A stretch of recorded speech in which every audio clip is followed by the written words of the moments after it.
Filosofi Pemikiran Ki Hajar Dewantoro oleh Agus Riyadi, CGP Angkatan 7, sebagai tugas demonstrasi kontekstual.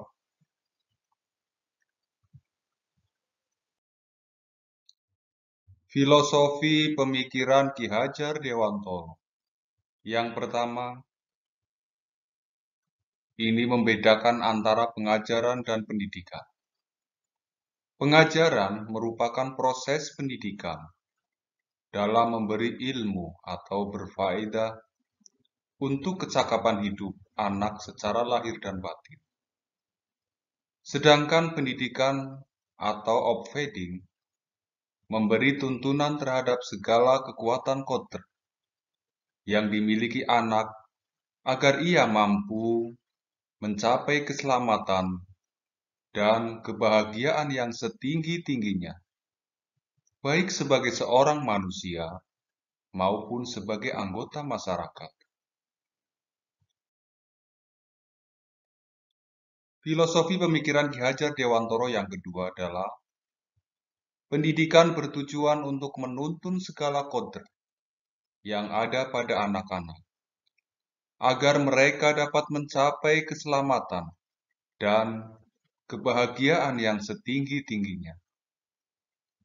Pendidikan itu hanya dapat menuntun tumbuh atau hidupnya kekuatan kodrat yang ada pada anak-anak, agar dapat memperbaiki lakunya, bukan dasarnya.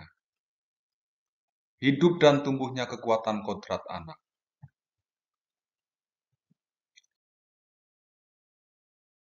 Filosofi pemikiran Ki Hajar Dewantoro yang ketiga.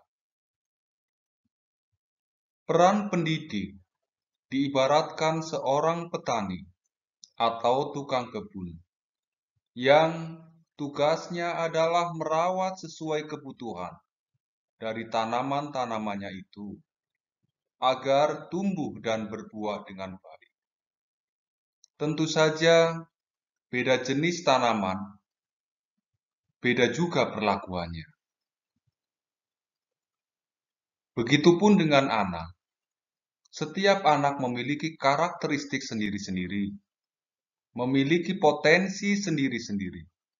Oleh karena itu, kita sebagai seorang guru tidak bisa memperlakukan semua anak dengan hal yang sama.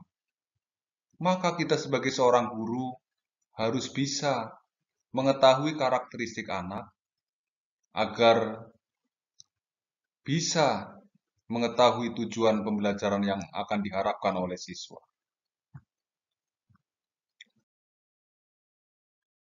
Filosofi pemikiran Ki Hajar Dewantoro yang keempat. Sebagai seorang pendidik, harus bisa melayani segala bentuk kebutuhan. Metode belajar siswa yang berbeda-beda atau berorientasi pada anak. Kita harus bisa memberikan kebebasan kepada anak untuk mengembangkan ide, berpikir kreatif, mengembangkan bakat atau minat siswa, atau kita kenal istilah yang sekarang yaitu merdeka belajar. Tetapi kebebasan itu bukan berarti kebebasan mutlak. Perlu tuntunan dan arahan dari guru, supaya anak tidak kehilangan arah dan membahayakan dirinya.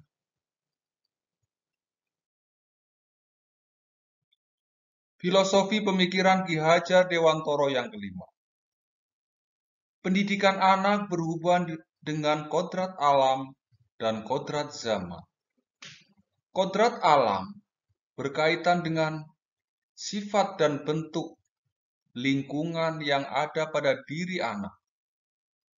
Berkaitan dengan potensi, minat, bakat yang dimiliki oleh anak. Sedangkan kodrat zaman berkaitan dengan isi dan irama. Berkaitan dengan lingkungan, berkaitan dengan zamannya.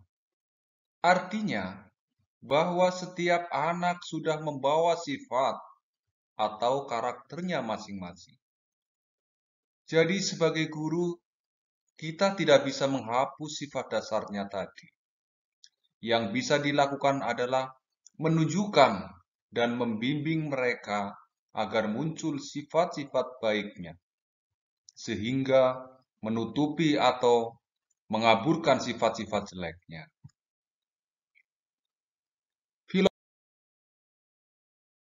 Filosofi pemikiran Ki Hajar Dewantoro yang keenam. Kodrat zaman bisa diartikan bahwa kita sebagai guru harus membekali keterampilan kepada siswa sesuai zamannya, agar mereka bisa hidup, berkarya, dan menyesuaikan diri. Dalam konteks pembelajaran yang sekarang, kita harus melaksanakan pembelajaran dengan kecakapan abad 21. Di antaranya adalah critical thinking, collaboration, communication, dan creativity.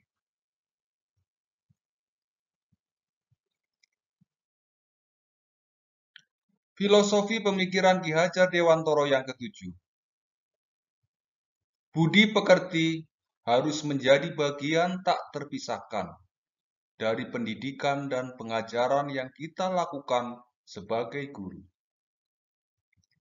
Guru harus senantiasa memberikan teladan yang baik bagi siswa-siswanya dalam mengembangkan budi pekerti. Kita juga bisa melakukan kegiatan-kegiatan pembiasaan di sekolah untuk menanamkan nilai-nilai budaya, nilai-nilai budi pekerti, atau akhlak mulia kepada anak.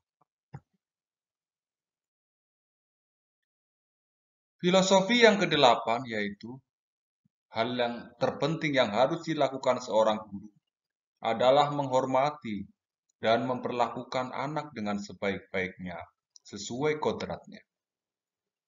Melayani mereka dengan setulus hati, memberikan teladan atau ingarso sung tulodo, membangun semangat, ing madyo mangun karso, dan memberikan dorongan atau tuturi handayani bagi tumbuh kembangnya anak.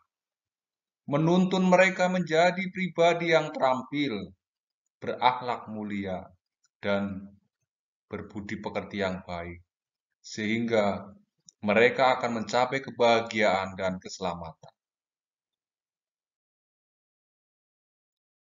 Refleksi dari filosofi pemikiran Ki Hajar Dewantoro.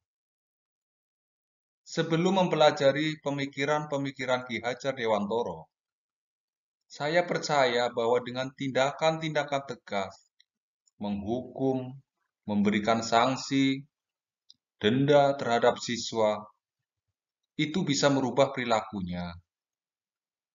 Tetapi harapan itu punah.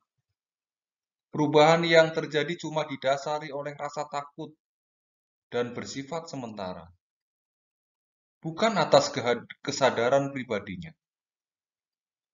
Saya belum sepenuhnya menyadari akan keberadaan kodrat alam sang anak, sehingga sering marah-marah ketika ada anak yang lamban dalam satu pelajaran.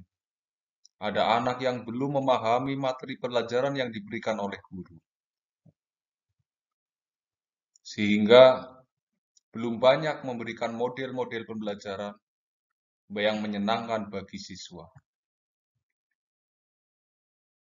Selanjutnya, setelah mempelajari pemikiran-pemikiran Ki Hajar Dewantoro, pemikiran saya sedikit demi sedikit berubah. Ya. Bahwa saya harus memberikan tuntunan kepada anak didik dengan lebih sabar dan ikhlas. Karena mereka masing-masing unik dan berbeda. Tidak perlu memberikan hukuman yang sifatnya tidak mendidik. Memberikan teladan agar mereka bisa melihat dan menirunya. Memberikan pembelajaran yang menyenangkan bagi mereka dengan mencoba macam-macam model pembelajaran. Yang segera bisa saya terapkan dari pemikiran-pemikiran Ki Hajar Dewantoro adalah tidak memberikan hukuman-hukuman kepada siswa, lebih sabar dalam membimbing, mengenali lebih dalam karakter dan latar belakang siswa, keluarga, serta lingkungannya.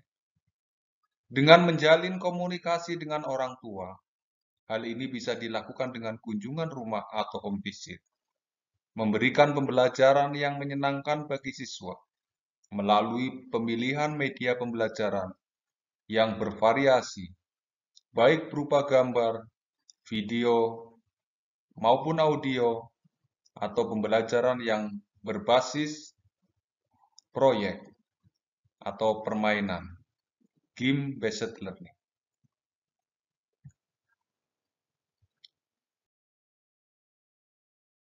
Demikian filosofi pemikiran Ki Hajar Dewantoro dan refleksinya sebagai bagian dari tugas demonstrasi kontekstual. Mudah-mudahan bermanfaat bagi diri saya sendiri dan teman-teman selaku guru di SD Negeri Karanganyar 1.